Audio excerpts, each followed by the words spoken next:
अस्सलाम वालेकुम वरहमतुल्लाहि वबरकातुहू। रमज़ान का मुक़द्दस महीना रुखसत हो गई है और ईद की खुशियाँ हमारे दरवाजे पर आ खड़ी हैं। लेकिन क्या हमने कभी सोचा है कि अल्लाह के नज़दीक असली ईद किसकी है? क्या सिर्फ नए जोड़े पहनने वाले की, या उस औरत की जिसने अपने रब को राज़ी कर लिया?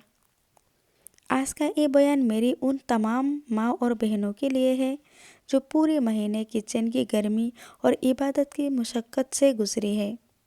आज हम जिक्र करेंगे उन सुन्नतों का जो हमारी ईद को इबादत बना देगी, और एक ऐसी वाक़या सुनेंगे जो हमारी आंखें खोल देगा। प्यारे बहनों, ईद की रात को लैलतुल जायज़ा यानी इनाम की रात कहा जाता है। हदीस से मुबारक में आता है, हज़रत अबू उमामा रज़ी अल्लाह तआला अन्हु से रवायत है कि रसूलुल्लाह सल्लल्लाहु अलैहि वसल्लम ने फरमाया, जिसने ईद उल फितर और ईद उल अधा की रातों में सवाब की नियत से क़ियाम किया यानी इबादत की, उसका दिल उस दिन नहीं मरेगा जिस दिन सबके दिल मर जाएगा।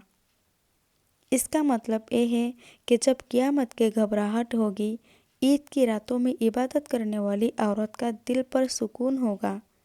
इसलिए चांद रात को सिर्फ मेहंदी और शॉपिंग में ना गुजरे, बल्कि थोड़ी देर मुसल्ले पर बैठकर अपने रब से अपनी मग़फ़िरत की दुआ ज़रूर करें।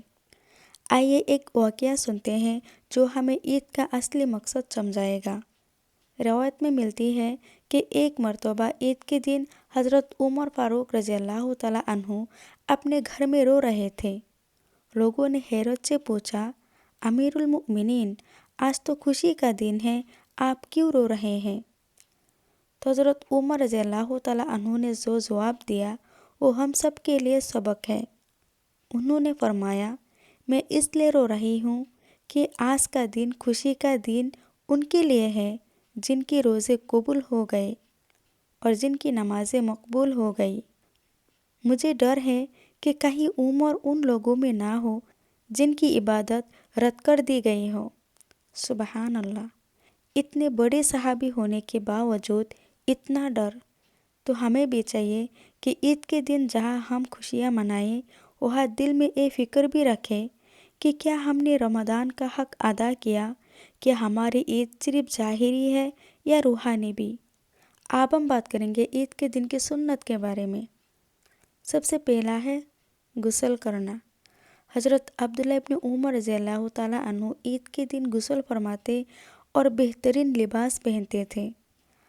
आप भी घर में अपने शौहर और अपने बच्चों के लिए अच्छी तरह तैयार हो, लेकिन याद रखिए कि बाहर निकलते वक्त पर्दा के पूरा ख्याल हो।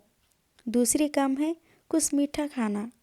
बुखारी शरीफ की रवायत है कि नबी करीम सल्लल्लाहु अलैहि वसल्लम ईद उल फितर के दिन नमाज के लिए तशरीफ़ ले जाने से पहले खजूर खाते थे। तो हमें भी ईद उल फितर की नमाज से पहले खजूर खाना है। तीसरी काम है तकबीरात पढ़ते रहना।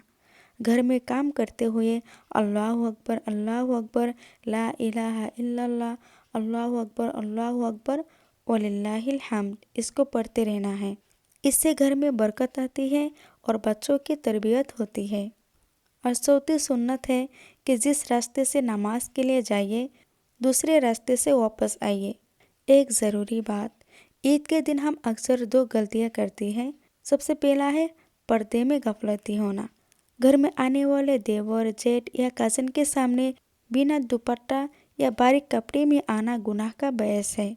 खुशी अपनी जगह, लेकिन अल्लाह की नाफरमानी से बचें। जितना हो सके अपने आप को ढकने की कोशिश करें। और दूसरी गलती है नमाज को काज़ा करना। ईद की तैयारी और मेहमान नवाजी में अक्सर ज़ोहर और असर की नमाज़ें काज़ा हो जाती हैं। याद रखिए, ईद की खुशी अल्लाह की इबादत के साथ ही मुकम्मल है, इसलिए अपनी नमाज को पाबंदी से अदा करें।